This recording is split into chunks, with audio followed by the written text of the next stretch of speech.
I personally really enjoy dual narration. It feels like being read to, like even as a child, like it was like there's something about it that I like really sink into. Whereas duet, I sometimes am like really into this one person's head, and then the male narrator says something and I'm like, what is he doing here? Like,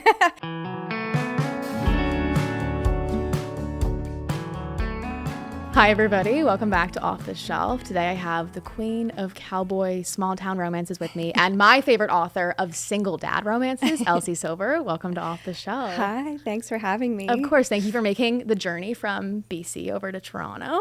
We're happy to have you. Thank you. I'm happy to be here. So we're here to talk about books, but the Yes. first question I actually have for you is, did you get a puppy this year? Did I see this on your Instagram? Yes. Okay, what's his name? did. What kind of dog is it? His name is Banksy. Okay. After the artist. And he is a King Charles Spaniel.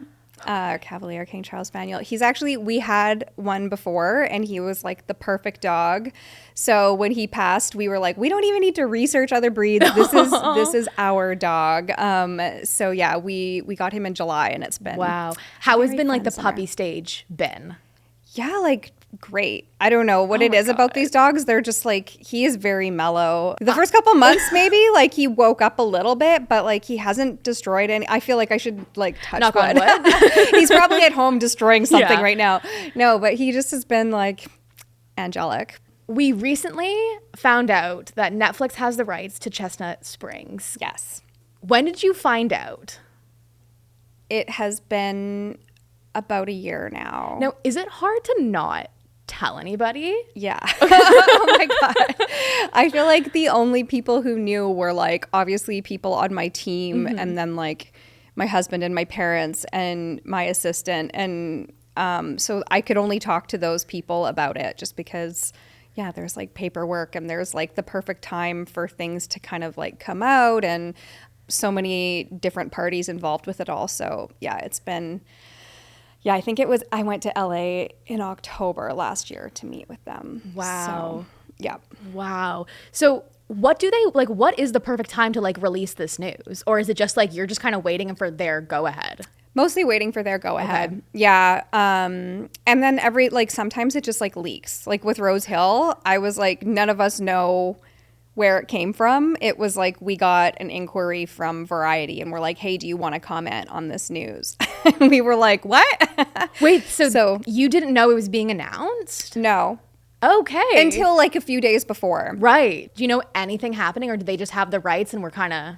They are excited. I'm so thrilled to be working with 21 Laps and Sean Levy. Like they just are... I mean, yeah, you've seen Stranger Things or The Perfect Couple. Like I feel like they just have this amazing vision.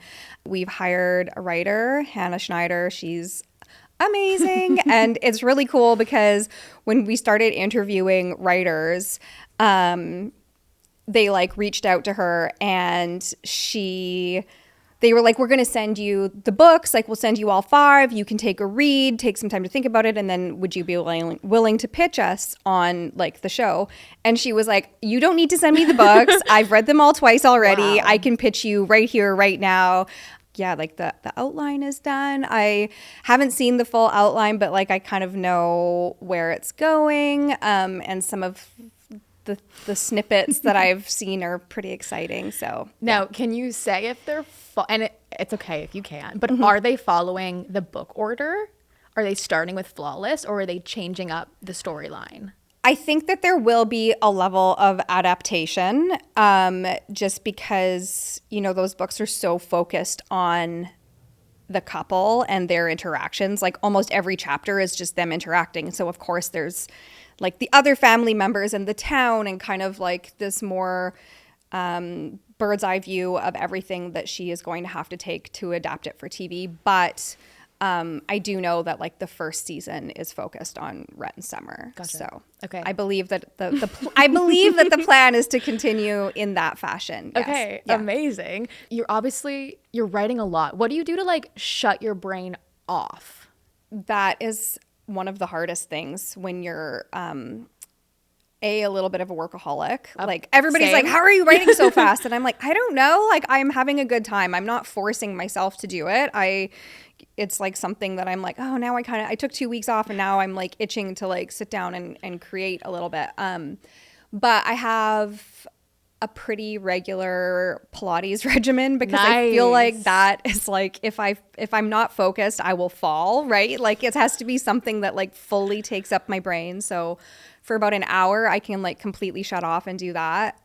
Is it regular Pilates or hot Pilates? It's regular Pilates. Okay. Yeah. Okay, so Pilates, anything Pilates, else? lots of walking. Like I'm like hiking. Obviously, like the puppy has been a great distraction. It kind of gives me something to, I don't want to say like something to do because I've got lots to do, but a distraction from like all the other stuff. And of course, I have a 9-year-old, so I have to be like present with him a lot of the time. So, but what I keep saying is that I've got to get back to horseback riding because I think that would be, I need to have the time for it because the barn is like a black hole where time stands still. But I do think that would be like the ideal place for me to just sort of like escape to. So do you guys have horses? Do you have a barn that you go to, or? I don't. I grew up doing it very competitively. And then in my 20s, I coached and trained professionally. Wow. So it's something that like since I had my son, I've taken a break from, and now like life has just been so busy that it hasn't been feasible. But I'm hoping that 2026 brings. 2026. Okay. That's my plan. 2026, my publishing schedule slows down and I'm going to get back on the horse. Yeah. Good. Okay, get back on the horse. Yeah. Literally and figuratively. Yeah. Okay, so Rose Hill series. Yes. What gave you the spark to be like, I am going to write a whole series about single dads? Yeah. it was a choice. I think that, I had so much fun writing Heartless and Reckless. And so I was like searching for ways to sort of capture that feeling. Because I think that for authors, like, there's fan favorite books and then there's like author favorite books. And trying to make sure that we kind of bring that joy forward in our stories so that it doesn't feel, tedious and repetitive. And so, yeah, between kind of being in that stage in my life where I have a child, my friends have children, my cousins are having babies. It's just been really interesting watching family dynamics and relationships unfold or fall apart. And so I was like, this just feels like very relevant to my life at this time. And, I think families are just constructed so differently in this day and age than they ever have been. And they're so blended, or they're so like non-traditional in so many ways. And so I was like, okay, I'll do single dad, but I think that the series kind of turned into more of a thesis on like found family. And so like parenthood and fatherhood in sort of different iterations. So, like, yes, West is like the very traditional single dad. He's on great terms with his ex. And then, there's Ford, who's kind of like a secret child or that sort of play on it, which is like, I know, out there. I'm not oblivious to the fact that it's out there, but it's fiction and it was fun. And then guardianship, and then with Bash, again, kind of, I guess, secret child, but also like a very different spin on it with an adult child. And so, yeah, I think I just gave me kind of this landscape to play with what different families look like. Now, at what point did you know you were going to write these, like the Rose Hill series? And did you plan out like these different iterations of the single dad, of this found family trope ahead of time, or did you kind of write it as you went? I think I knew by like when I was writing Powerless that I was like, I put Ford in as a secondary character and I was like, damn, that's a hot name. And so I was like, yes, that's a main character name. So I'm going to like stock him away for later. And then of course I brought him full circle in Hopeless as like the bar owner. And so I kind of knew that he was going to be my book one and that it was going to be Rose Hill.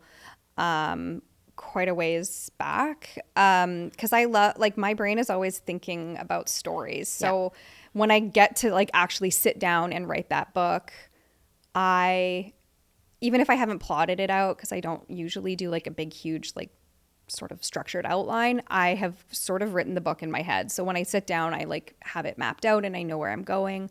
So yeah, forward, I knew. And then it was kind of when I wrapped up the series and started thinking about, you know, what would feel exciting to me and not just a repeat of Chestnut Springs, obviously. Like, I love that series and I love the way that everyone loves it. And then I was like, okay, but like, what else can I do that still feels quintessentially Elsie, but also fresh? And so, yeah, so that idea was born between those and then knowing that I really, like, I loved writing Reckless. And so I just kind of like came up with this idea and started talking it out with my agent or with, I work with like a writing coach. So I was like talking with them about it. And so the idea was kind of born. And then I was like, again, I didn't want to be repetitive. So I was like, then I started thinking, what different ways can I do this? Right. So I knew when I started writing Wild Love, kind of like what the structure of their single fatherhood would be. Yeah. Gotcha. Yeah. Okay. Yeah. Because I had to kind of seed that through, right? Like Reese and Tabby are like seeded into Wild Love, which was like, you know, 2 books later. And then Bash, I kind of like kept a little bit less information because I've done that in the past where I like get like off on this tangent and I'm giving this person this backstory and this personality. And then I get to their book. And then it comes to their book. And I'm like, what have I done? Like, why did I say so much about this person? It was not necessary. And now I've written myself into a corner. So I knew where I was going with him, but I kind of was like, Elsie, stay on topic here. Yeah. Were you ever surprised? Like, truthfully, Heartless and Reckless are my favorites from Chestnut Springs. Those are also the first, like, I guess Reckless is like, not like, Heartless is more single dad. Were you ever surprised by like the fan and the reader reactions to a single dad trope, which isn't like, it isn't like an enemies to lovers. Like, it's not one of those like tropes that everyone loves. Yeah. I don't know. It feels a little bit to me like a very classic small town trope. So I don't know if I was surprised by it. Maybe like the level of it, right? Like that would be like the book that I'm, you know, most associated with would be Heartless, I would say. Like, I know everybody loves Reckless, and I have my personal favorites in that series too, but like Heartless just seems to be like, so that is what you're recognized by most often? I think so. Wow. Yeah, most people are like, oh, Heartless, you know, and then people. But it was funny when I announced Reckless because it was like accidental pregnancy and, you know, like a touch of secret baby. She wasn't purposely keeping it a secret, but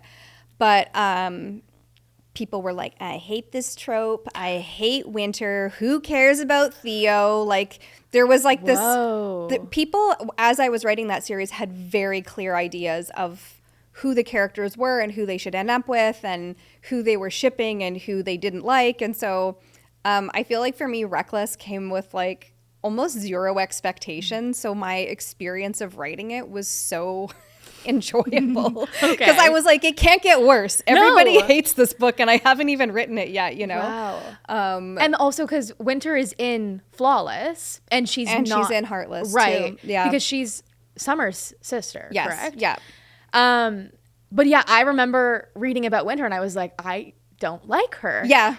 But then I read her book and you see a whole new different side of her. And I notice that with readers so often, just in general, is they're like, I hate this character or I don't like this character. And it was actually a conversation I was having with my son recently because we were watching Wolf King, whatever. It's a cartoon on Netflix. It's actually very good. Cute, okay. But he was like, oh, I don't like her character. And I was like, okay, but like why? And he told me why. And I was like, right, but like she's been kidnapped. Like you have to like stop for a second and actually put yourself in her shoes. Like you're seeing it from like this way, but like if you jumped into her head, like what is she going through right now that would be making her behave that way? And I feel like sometimes readers are like, it's very easy to have that knee-jerk reaction and then just like carry on through the book without really thinking about like, if I was that character, how would this like look to me?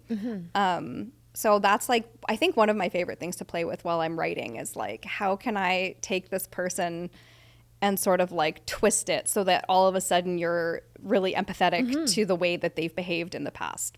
Yeah. Interesting. Human. What has been the hardest book to write, would you say, between all of yours? I think that Hopeless was the hardest to write.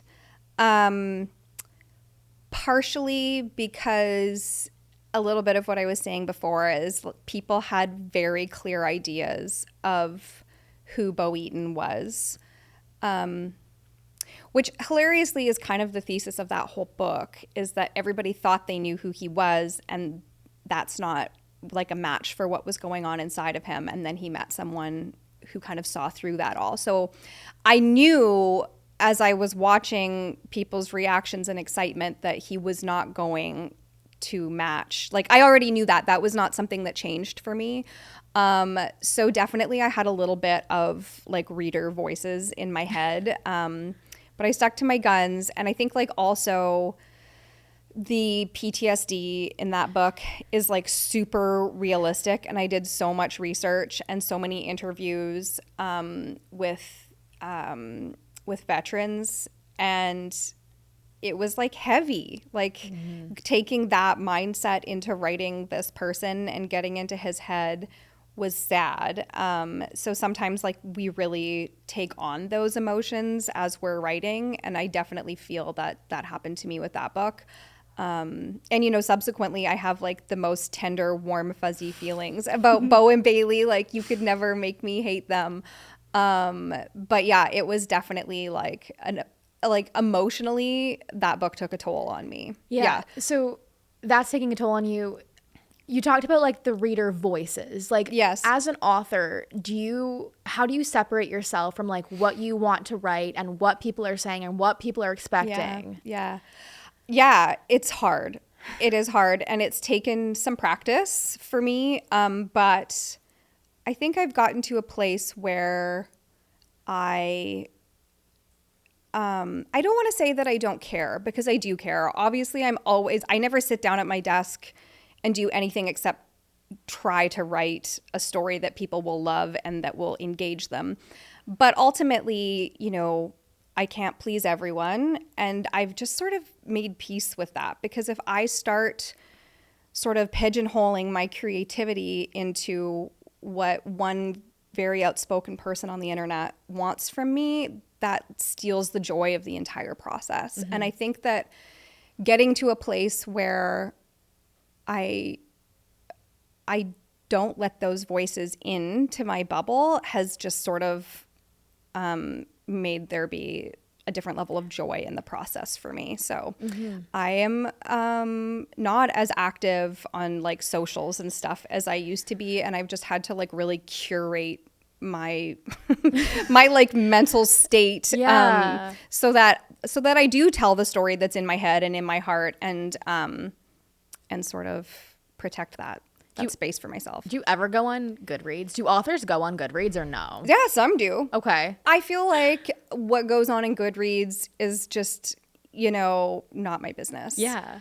You know, like the brain is so fragile in so many ways, because I can read like a 5-star review that is like, everything was amazing, but like I wish this one thing. And that like I wish this one thing will keep me up at night, even though the person like my husband has to be like, but they loved it. And I'm like, I know, but I think it's this feeling of like that you didn't deliver like everything that every person wanted. And maybe I am just like a people pleaser at my core. So I don't go on there because yes, I don't feel like it's any of my business. Damn. So what do you like to read then? I read a lot of fantasy. Okay. Yeah, I'm not reading as much like contemporary at all.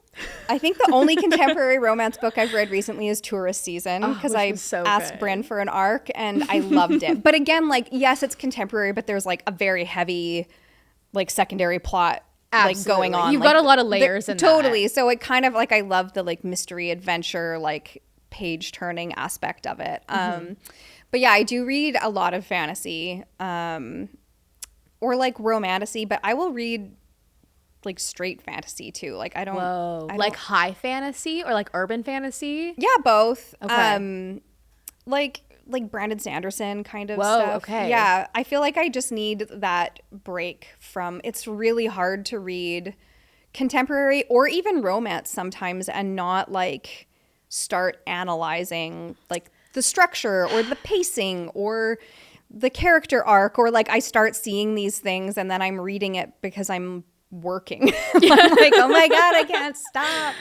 Rose Hill is based on a place that you went to growing up. Can you talk a little bit more about that? Yeah, it's I grew up vacationing. My grandfather had a cabin in Invermere, British Columbia. So it is about 3 hours from Calgary, just like into the mountains and Got it. Okay. And across the British Columbia border. And it's just like this big, massive lake. I think it's actually like a wide section of a river. But anyways, I don't know. There's just something like about the nostalgia. Like I still go back there often. And there's just it's kind of like this, like, it just doesn't really change. It feels like I go back there and like the bowling alley is still there. And so like we used to go, like if there was a rainy day, yeah, we'd go bowling. And then there's like the little like Saturday market or like the butcher or like the pub down on the water. And it's stayed the same like for almost 40 years now, it seems like. So there's something really magical about that place to me. And it just feels very Canadian in its setting too, right? Yeah. And so, yeah, I think it's been fun writing places that I am really familiar with and can envision very clearly. Have readers like ever messaged you saying they like went to visit? Yeah, or sometimes people will pick up on like a little something and then they'll be like, oh, is this place? Like if they're, I think especially if they're Canadian and I say like, oh, it's 3 hours from this and it's on the lake and it's this, and they'll be like, is it this place? And I get it with Chestnut Springs too. And usually people are kind of like in the right area. Chestnut Springs is a little bit more fictional in its structure. So I think that often they think it's Bragg Creek, and it's very close to there, but it's just like the land around Longview, Alberta is like, it's like you come out of the prairies and it's like the foothills and then you can like see the mountains and like, it's just like, I'm like talking about it and getting all, it's so beautiful. And it's so Alberta. And of course I grew up there. So there's something about that that's just a very special spot. So yeah, both of those. Wow. Yeah. So you have always lived on the West Coast then? Yes. Okay. Yeah. Any plans to ever move, or are you happy over there? I am happy over there. I mean, I do love Toronto. I have to admit. Honestly, you said that before we started recording. I was surprised to hear that. I feel like people from the west coast of Canada hate us. always are like, Toronto. And I'm like, I think you might be mad that it's just like a really cool city, but it's like not on our side. But I love the East Coast. Like I love New York. I am like of course East Coast girly in many ways. Like if I had to pick a city to visit, like if somebody was like LA or New York, I would be like New York, and I wouldn't even need to think about it. So yeah, but I do like, all our family is there, and I love the mountains. There's lots about Alberta I don't love, but it's for now and for raising my son for sure. I'm happy where we are. Yeah.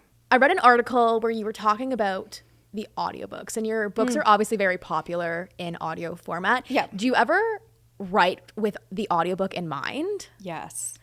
How? I do. Like walk us through that process. It was like when I first started doing audiobooks, I think the first one that I was writing as I knew the book was already cast, I was it started off as like, oh my God, what is this person going to think of me? Like I had this whole the narrator? moment. Yes. I had this whole moment of like, oh my God, like, what if there's a typo, or like, what if it's too spicy? And then I'm like, these guys are narrating far spicier books than mine. So that was like a bit of a trip, but now I definitely, I kind of like, especially if I know I'm going to be working with a narrator that I'm familiar with, or I know their voice really well, I do kind of like write with their voice in my head, if that makes sense. Like Interesting. Okay. I kind of know like, oh, her humor is going to be like perfect for this like banter section. Like I just can hear like her delivery, or like, oh, I know that this one narrator, everybody loves it when they groan the F word. And so I'm going to put that in like his POV chapter.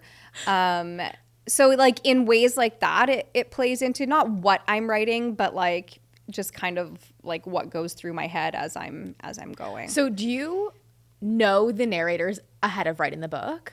Yes. And do you ever get to choose them, or is it kind of fall on? No, I still have the rights to my audiobooks, so I choose them. Wow. Yeah, which is really fun. It's something, and I think I haven't let go of it because it is really fun to like go through and listen to samples, and then, I kind of get this fun back and forth conversation with my producer where I'm like, spitballing what I think this character is kind of going to be like.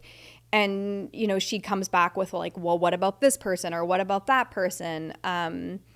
And so that's been really fun. And I mean, even I've had books where, like, for example, Gwen, I did change the female narrator once I had written Wild Side, because I kind of got into introducing Gwen and some scenes with her, and I like messaged my producer and I was like, the voice isn't right. Like I still love this narrator, but like I'm like starting to plot the next book. Like I'm starting to think about her book and like her voice and like her demeanor, and like it's just not right. Like I can't put my finger on why it's not right, but it's not right. And so we had to go, back to the drawing board on that. But yeah. Is it weird to hear your books in a narrating format? Oh yeah. Okay. Yeah. I see some authors be like, oh my God, I'm listening to it and it's so hot. And I'm like, I wish that it didn't make me want to like dig a hole and crawl in.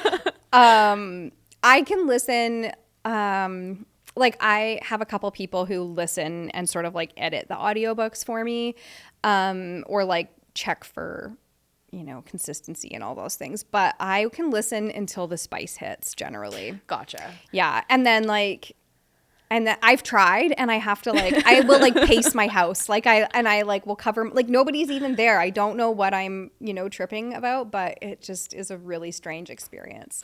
Would you ever narrate like, and the acknowledgments, the prologue, like anything? Yeah. I think that for the new series, I'm going to take a little bit of a fresh, I don't think I'm spoiling anything by saying like all of my books have been in dual narration. And I personally really enjoy dual narration. It feels like being read to, like even as a child, like it was like, there's something about it that I like really sink into. Whereas duet, I sometimes am like really into this one person's head, and then the male narrator says something and I'm like, what is he doing here? Like, so there is something startling about it to me. But again, I don't listen to my own audiobooks, so it doesn't really matter.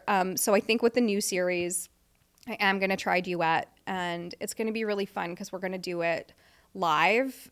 So the narrators won't just like record separately and have it like clipped in, like, which is what they would typically do. Like they would have you record all those parts, and then the editing gets very heavy that way. Right.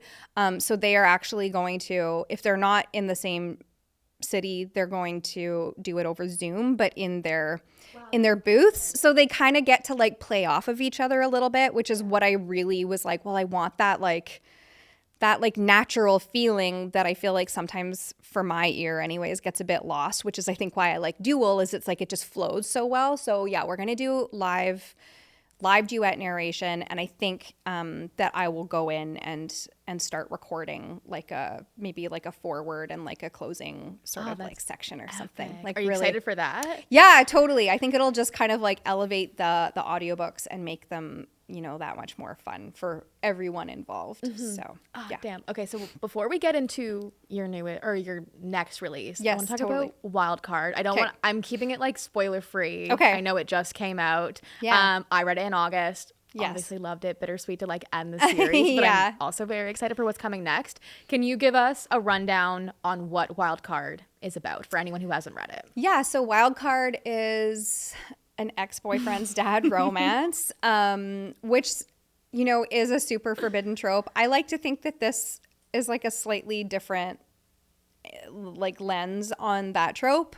But yeah, we meet Bash. He's about 40 years old, and he has this adult son that he didn't know about that's kind of come back into his life. But he's dating the woman that he met in an airport one night when they were stranded and kind of had this instant connection, sort of like dreamy, fateful, like magical sort of night with, and he hasn't seen her since or been in contact with her since. And so he's kind of grappling with this newfound role as a father, and then, you know, kind of this connection that he hasn't really been able to get over. So it's you know, there's a lot of yearning, there's a lot of push and pull, there's a lot of probably hair pulling, but I think it's really romantic and very fated feeling. And I don't know, there was something, it was just like a really like warm fuzzy way to like round off the series for me. Like I finished it and I was like, like this feels good. Like we saw all the other couples, like everything kind of like was tied up in a like tidy little bow. Yeah. For my mind. I mean, anyways. I felt good finishing the Yeah. series like that. Yeah. Like as a reader, I was like, I'm content, I'm happy with, and I'm ready obviously for something else. Yeah. So we have ex-boyfriend's dad. Yeah. We have like an age gap. Yeah. How did you toe the line of like still making this warm, fuzzy, fun, sexy without it feeling weird at all? Like Because super forbidden. Yeah. Yeah. Yeah. Well, it was, yeah, that was the challenge of it. Right. And something that I spent a lot of time kind of thinking about and, you know, struggling with a little bit, to be totally honest. Cause it was like, well, towing that line of like, well, if his son is so awful that you can't understand why he would want him in his life, then you're like, well, then just do it. Right. But if he's so wonderful, then you're like, well, then why did Gwen break up with him? like, so I had to, Tripp's character took some like real massaging. And I think, you know, settling on that he was, not awful, but like really immature, felt realistic for someone his age, for starters, and like very entitled, right? So, and then, you know, as it goes on, you kind of get a little bit more of what's gone on for him, and that really like brings his character full circle in a lot of ways. But yeah, and then, you know, having it be forbidden, but not, I think it was just so obvious that they were like perfect for each other that it didn't feel, it felt so natural, like even like the way it unfolded for me on the page, or like the way that they would laugh together or talk to each other or kind of comfort each other in moments. There was, I think maybe like there was a friendship sort of like baseline there with them, right? It wasn't, and she wasn't actively with his son at the time, so there wasn't sneaking around in that regard. It was more of an internal struggle for him, you know, of like having always wanted the fatherhood experience and finally having it, but now being faced with, well, do I totally screw that up to go after what I want, or do I like just put all my energy into like getting to know this young man? And I think that was like a really, as someone who's a parent anyways, I was like to me that felt like really kind of heartrending, like a really like no-win situation for him, and something that a man who's 40 and mature would grapple with in the way that it came out on the page. So yeah, and then I think they just had so much fun together. Like you wanted them to do it, but then he would show up and be all like confused and sad and kind of annoying, and you'd be like, oh God, like yeah. I think I had a moment of clarity when you were just talking about like the son being immature, because you're like, he wasn't a bad guy, and he wasn't, but there was a line, and this is not super spoily, but when they're at the lunch or the dinner and he's like, oh, are you gonna eat all that? And that's the perfect line of dialogue to like represent his age. Totally. Well, and actually it was funny because like I I dated a couple of hockey players when I was younger, and not all of them. I shouldn't generalize. Don't tell me one of them said that. No, he said to me, I had a bagel, and he said, "You might as well eat an entire loaf of bread." And I remember being like, the fuck did you just say to me? Now I'm going to eat 2 bagels. Yeah. But I mean, like, I think because they are so health conscious and like watching, like, I mean, it's salmon and rice and chicken and rice. And like, so I think it's, again, I don't actually think he is a bad guy. No. I think it's like, that is their mindset. Like they are just 100% dialed into being professional athletes.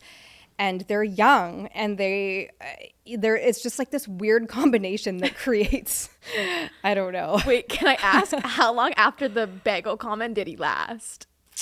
That's a great question. I don't think very long. We were long distance for big chunks of the year too. So, God, it was messy. Everybody's always like, when are you going to write a hockey romance? And I'm like, I'm not. Never? No, I don't think so. We'll stick with the Cowboys. Yes, I know. I'm like, we got Jasper, who was like the like loner, quiet, like hockey player guy. Oh my God. So in Wildcard, we lean on body positivity. Yes. What do you think was so important about leaning on body positivity in this novel? Yeah, I think it was like, I wanted to kind of stretch my boundaries a little bit and represent, a body type that truthfully I haven't had in my books in the past. So I was really excited about doing that, and having Gwen, kind of be in a different body than a lot of my heroines are. And I think that, I did use a lot of sensitivity readers, and like the therapist who's worked with people, with eating disorders. And we just sort of talked a lot about, what does it look like to be comfortable in your body, and how can I have that come across on the page that in a way that is relatable, but not, her only character trait. Of course. And so, because I think that no matter what size we are, it is a universal experience for women in this day and age anyways to have felt dissatisfied with their body in some way.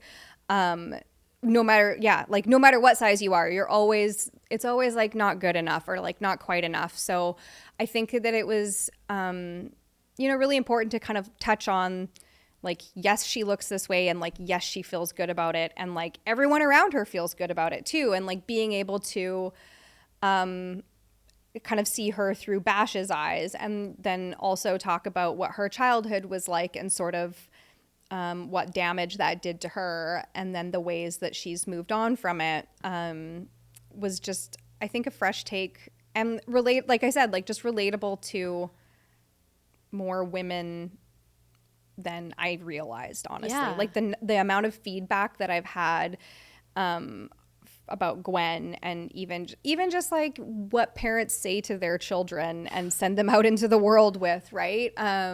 So I think that she was really empowering in that way. And somebody sent me, or I think I was tagged in something recently that I did see, and it was like, there's a scene in Wildside where Tabitha's drunk and she's like admiring Gwen's boobs, and she's like, I wish, like, and they were like, look at Elsie was like talking about it even then, like, and we didn't know because like nobody was, talking about her that way. So, I think just like normalizing different body types in romance, in the same way that they are for sure in real life. Yeah. What was it like to work with the therapist on like the eating disorders? Like, what is that process like as an author? She's wonderful. I've actually been working with her, I think, through this entire series now, just because she gives me such valuable feedback, like content warnings, or even just like, oh, what would a therapist say to somebody in this situation, which obviously went on a whole bunch in Wildside. Like, what would you tell them? Or what are ways that a person would speak about this experience? Because even if I haven't had it, I want to make sure that it's accurate. Like I haven't lived that story obviously, but I want there to be like a level of accuracy. So usually as I'm writing, I will maybe send her like a page and be like, does this make sense? Or like what I'm going for is this. And she'll be like, well, I don't think that they would refer to, they wouldn't say that. I don't know. Off the top of my head, like just like the language that a person would use in describing their experiences. And so she's helpful that way. And then when I'm done my draft, she like reads the whole thing. Wow. Just to make sure that, I'm being responsible. I think as I delve into like more serious topics, that having that checks and balances is super important. Yeah. So you have the therapist, you have sensitivity readers. Did you have to do any other research, outreach for Wildcard? I did with the firefighting aspect of it all. Okay. Yeah. And I used to live in Kelowna, which I think most Canadians will know, but it's actually where Emerald Lake is set. But it's like the desert of Canada, sort of, and super, super prone to wildfires. And so obviously Bash is a fire pilot, and he... so it's like not just the wildland firefighting aspect of it, but the pilot aspect of it. So I did conduct some interviews for that part of it, which was really interesting. But I have a fair amount of lived experience in like evacuating or just interacting with people, in the valley at that time of year. And my cousin is actually a wildland firefighter. So, and then, there is a scene in Wildcard where they are in the airplane, which obviously like I don't know how to fly a plane. And I was like ready to do research on like what everything was like called and like the different buttons and like what they, I did research what they would say. But I was like, what am I doing? I'm going to write this chapter from Gwen's POV because she can be equally as like clueless as I am, right? So I like did that research, watched some videos. Like, I mean, you can find anything online, but there's like a couple guys who are snowbirds, and they've got like YouTube channels and stuff like that. So I did go down a bit of a rabbit hole, but I was like, I'm going to have her be like, oh, he put the headphones on, because it from her perspective, it all made sense. So I kind of did myself a solid on that one chapter. Yeah. Well, you did the readers a solid too. I know. Because we're in the same position. Too many as her. technical terms, right? Yeah, totally. Oh my gosh. So at the end, they're like at the bowling alley. It's very full circle moment. Did you always know you wanted to end it like that? Did you have any like runners up for? No, I think that felt to me just like a really obvious, last scene where everyone was together.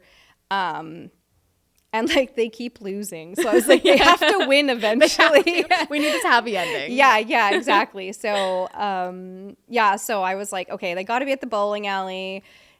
They gotta like all be there. It's kind of got to be that like Gilmore Girls, like really happy, fuzzy, like even Trip showed up kind of thing.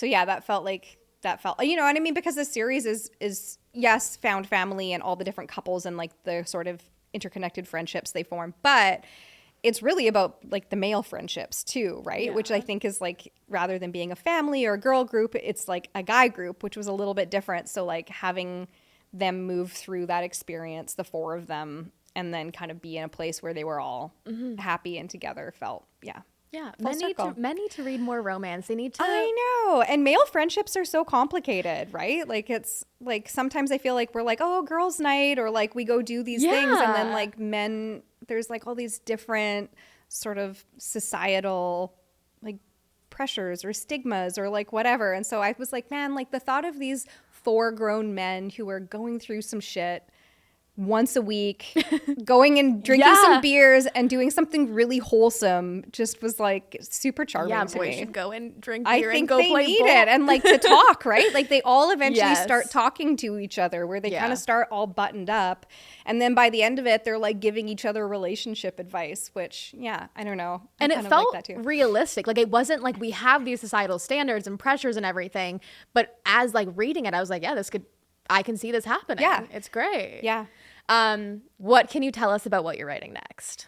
Well, okay, so next we're heading to Emerald Lake, which, as I said, is loosely based on Kelowna. So it's a small city, but it does kind of have like small town tourist sort of vibes, with like a really lush agricultural and like farming scene. You know, there's like the wineries, there's the fruit, there's the livestock, and there is, you know, a pretty solid equestrian scene. So we've kind of moved a little bit out of the city, down the valley a little bit onto a farm called Stalbrant. And it's about the Brant family who run this sport horse breeding farm. And they are, I mean, yeah, they're struggling to make ends meet. And there's 4 siblings. So there will be 4 books in the series. And I think it's going to kind of like have a little bit more of that.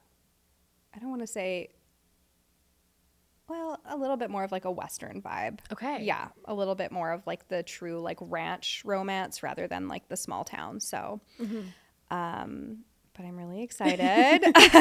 Where are we at in the process? Have you written a full first draft? Yeah. We are going into copy edits. So it comes out in May. And it's like pretty done. Yeah. Okay. I've done a lot of like content edits and like taken a break over the summer. So I feel like I've had a lot of time with this story to sort of like ruminate and flesh things out that, you know, you wake up in the middle of the night and I'm like, oh, what if this happened? And then I like have to run to my Apple like notes section. So yeah, the story is feeling like very complete for me. It's I don't know what I can tell you without like spoiling. When is this going to air? But yeah, it's I think the first book I can tell you is like characters that we've met before. Okay. So they will kind of like pull us through into this new area, and it's a book that has lived in my head for a really long time. So I had so much fun. Like, you know, I was saying earlier, like there's books that you have so much fun writing, and they don't all feel like that. That's impossible. But like this one for me was like really fun to write. Yeah, it was really fun. Well, we can't wait. Can you tell me a little bit about your decision? You've been with Source Books for your previous series. Yeah. Why the changeover to Atria for this one? Yeah.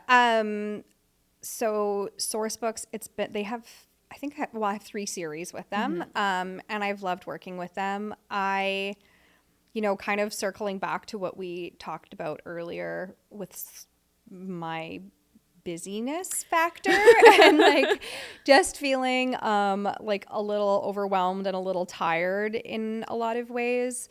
Moving to a slower pace and like a bigger traditional publisher just sort of gives me some more like levers to pull basically in terms of slowing down my publishing schedule.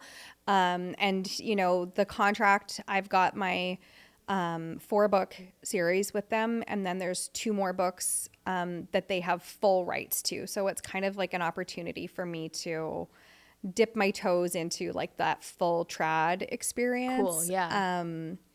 And so that was, you know, really appealing to me. Why is it slower than Source Books? I think Source Books is just like they were like really created to bridge the gap between indie and traditional publishing. So okay. So like I only gave up my paperback rights and they basically gave me distribution. And so they are getting paperbacks out to places that I could not get them on my own. But they just are like moving at a faster pace. Like even like when I turn in a manuscript, they don't need as much time with it. They kind of like take it and like go. And so, yeah, I think that Atria is just like going to be a slightly different experience, and one that I was like, hey, maybe I want to move toward, like next year I only have one book coming out. Wow. Okay. And this year you had two. You had Wild Side and Wild Card came out. Two. Yeah. And when I was indie, I was doing 3 and 4. So my I know gosh. sometimes people are like, how do you release so fast? And I'm like, babe, this feels slow. Like I was doing so many.